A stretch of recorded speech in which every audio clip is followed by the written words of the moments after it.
Hey, Dave. Hey, Paul. How are you? I'm good. Yourself? Good. How's training and rehab and everything going?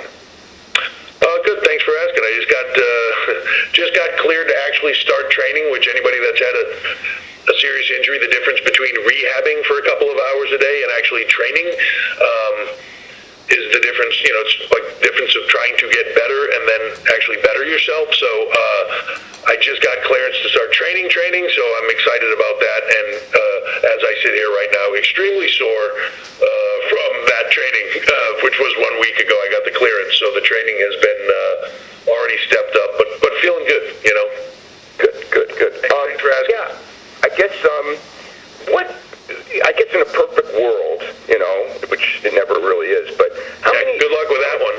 Yeah, right. How many UK takeovers do you think is like the prime number? Like, I'm not saying like, oh, if you say 5 and you do 4, I'm gonna like, but like, what do you kind of figure is like for this brand right now at this stage? How every 3 months, every 4 months? Do you have kind of like a mental idea of what you want to do with that stuff?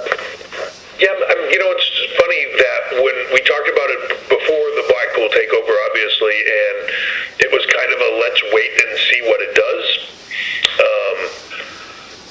It did spectacular on a lot of levels, and I think now it's a matter for us of routing and seeing where everything fits as you move forward.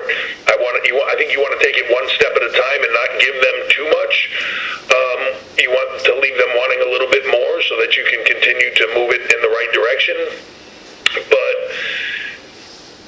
the one thing about WWE that I think sometimes people lose perspective on, we'll do over 500 live events this year across all brands.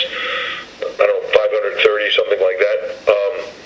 That's a giant jigsaw puzzle, trying to put it all together and the pieces and where everything fits and where you can move this show and what crews go where and even just where the rings logistically go around the world is a large puzzle piece. So we're trying to figure all that out.